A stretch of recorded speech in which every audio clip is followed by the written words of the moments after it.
I don't know which is scarier, Annabelle or how inconsistent this franchise has been.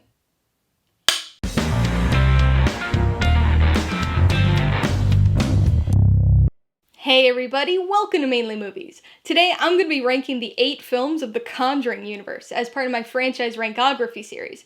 If you're new here, please consider subscribing for a variety of movie-related content like reviews, ranked lists, and trailer reactions.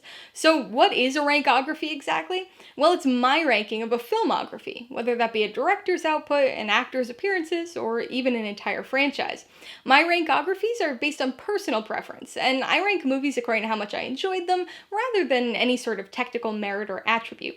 Remember, this is just my ranking, not the ranking, so be sure to post your own personal ranking of the Conjuring Universe in the comments below. It's not really that uncommon for franchises to show a degree of variation when it comes to quality. This seems to be especially the case with horror franchises, which have a tendency to start off strong and then fizzle out after another movie or two. The Conjuring Universe is a bizarre mix when it comes to quality, not really following any of the expected patterns. Interestingly, for a horror franchise, the production value, and especially the cinematography, is always good in these films. It's the story where we see some unfortunate variation. We've got a franchise that has some of the best, most effective horror of the last decade, and also had some of the most disappointing and underwhelming horror of the last decade. And so I think the franchise balances out to be fairly average overall, but it's definitely got some very bright spots. I've already reviewed all 8 of these movies on this channel, so if you want to check those out for some more in-depth thoughts on each of them, I'll put the links in the description below, and also link some of them up in the cards as we go along. Alright, let's get this Rankography started. Coming in at number 8, The Nun. This is probably the most frustrating movie in the entire franchise for me. Not only because it's my least favorite of the franchise, but because it truly did have a lot of potential that isn't even remotely capitalized on.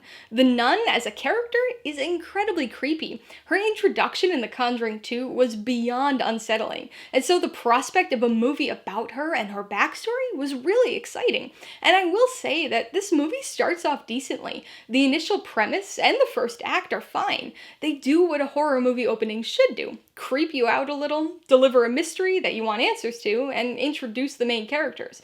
And so that first act sets up all this interesting stuff, but then abandons most of it in favor of one of the most generic horror stories you could come up with.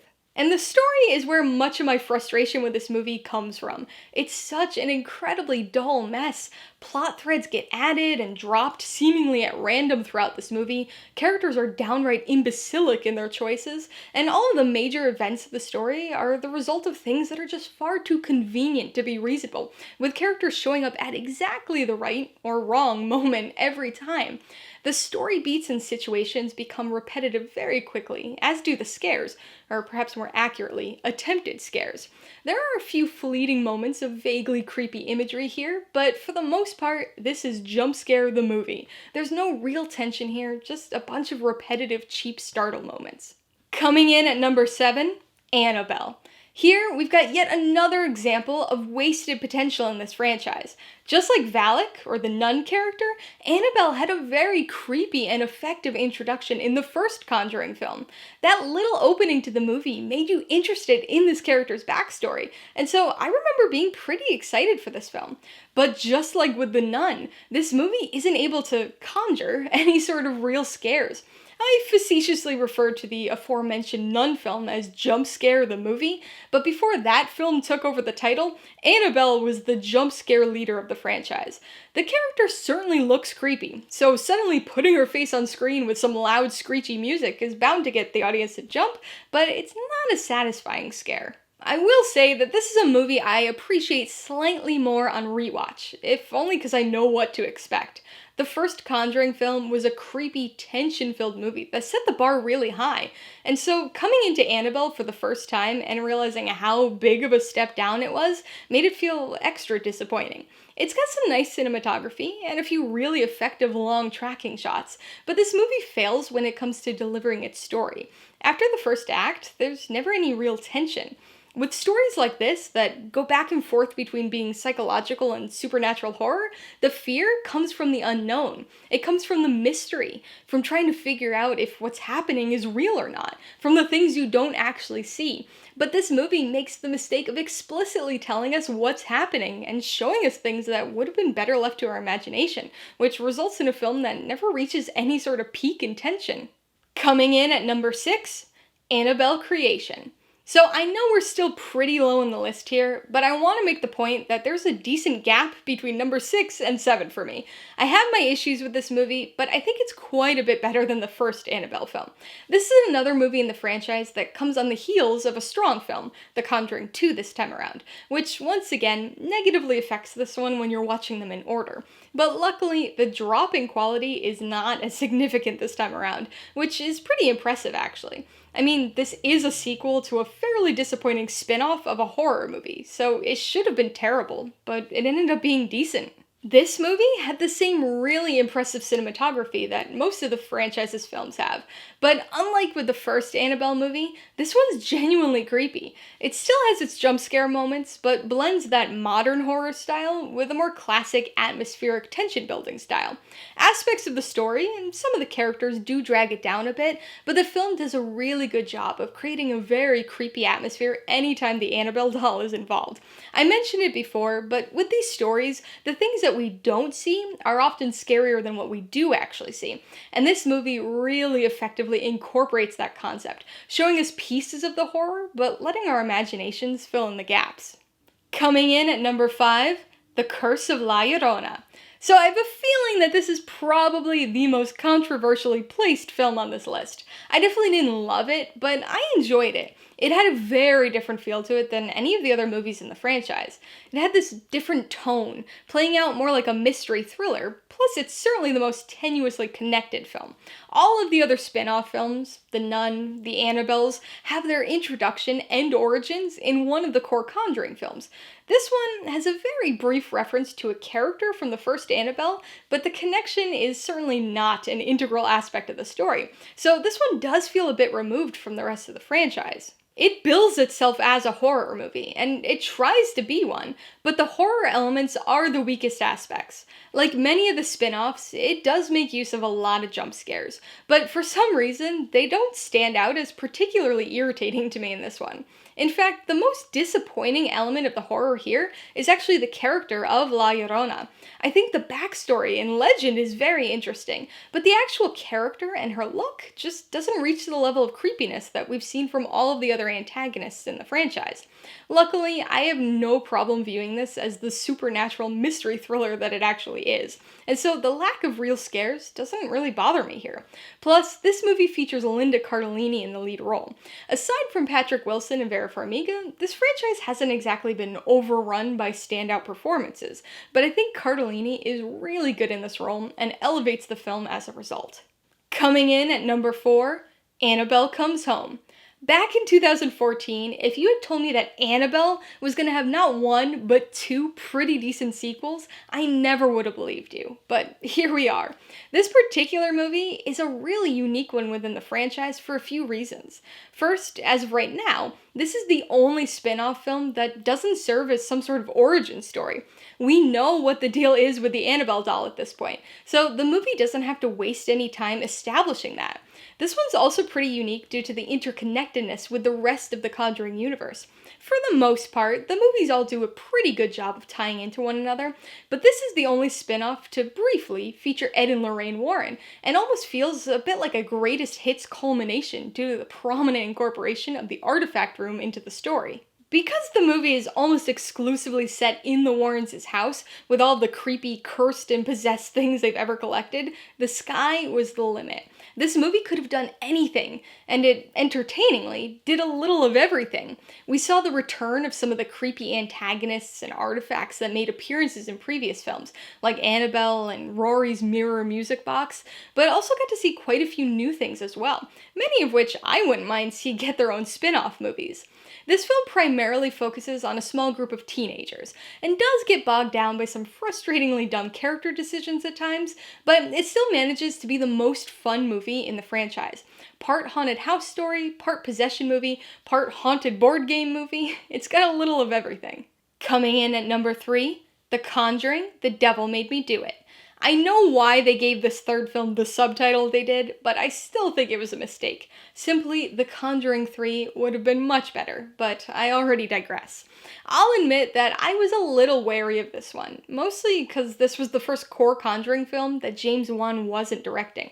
His absence from the director's chair was definitely noticeable at times, but he's still got his fingerprints all over this one, so it still feels like a cohesive part of the trilogy from that perspective. The cinematography's great as usual, as are the characters of Ed and Lorraine Warren.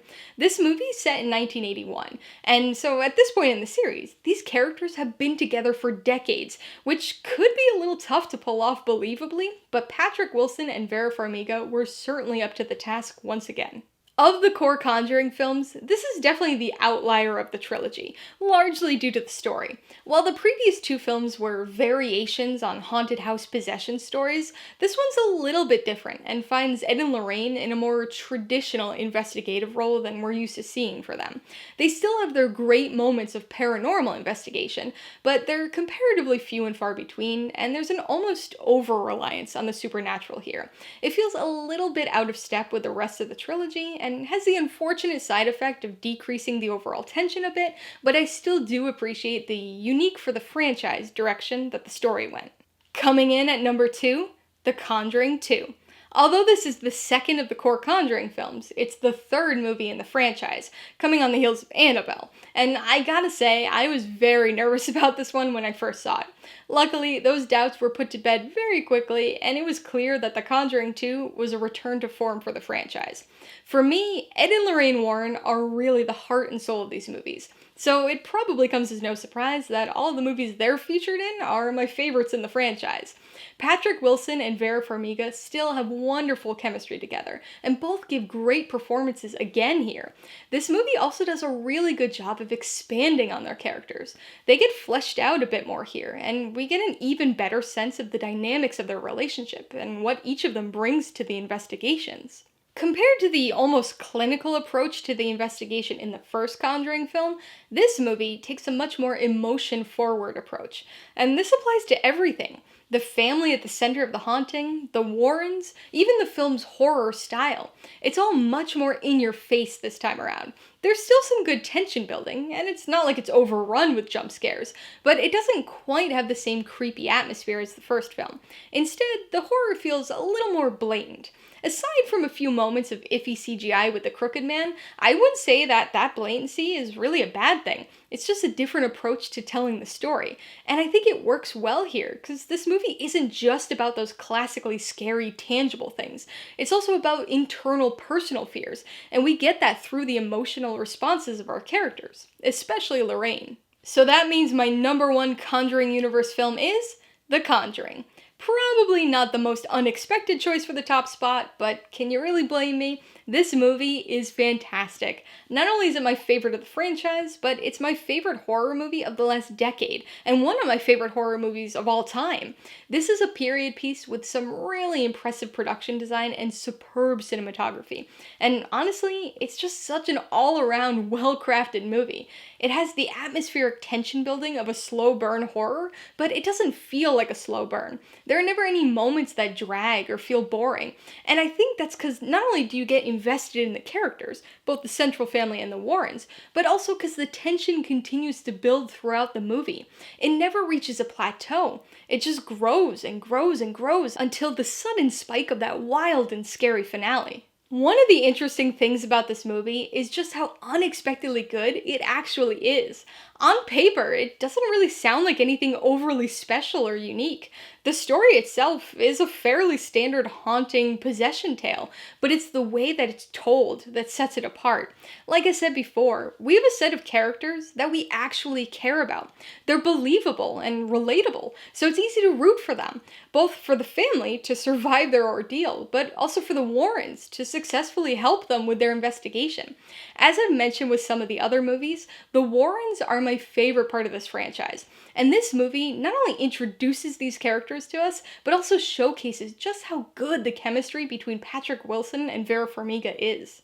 Alright, so that's my rankography of the Conjuring Universe. 8 movies, 2 paranormal investigators, and 1 room full of some creepy stuff. What does your ranking look like? I'd love to see some reasoning for your order, so be sure to post it in the comments below. Remember, I've already reviewed all 8 of these movies, so you can check those videos out if you want some more in-depth discussion of each, as well as my ratings, pros and cons, and even tailored film recommendations. And if you're interested in buying any of these movies, I do have affiliate links for all of them in the description below. I get a small commission from anything you buy using one of my links, so I'd really appreciate it if you use them if you're in the market for any of these movies. Alright, so if you got some enjoyment, insider information out of this rankography, I'd appreciate it if you'd hit that like button, and if you haven't done so already, please hit subscribe while you're at it to see more videos like this, as well as movie reviews. Till next time, this has been Alyssa with Mainely Movies, the way life should be.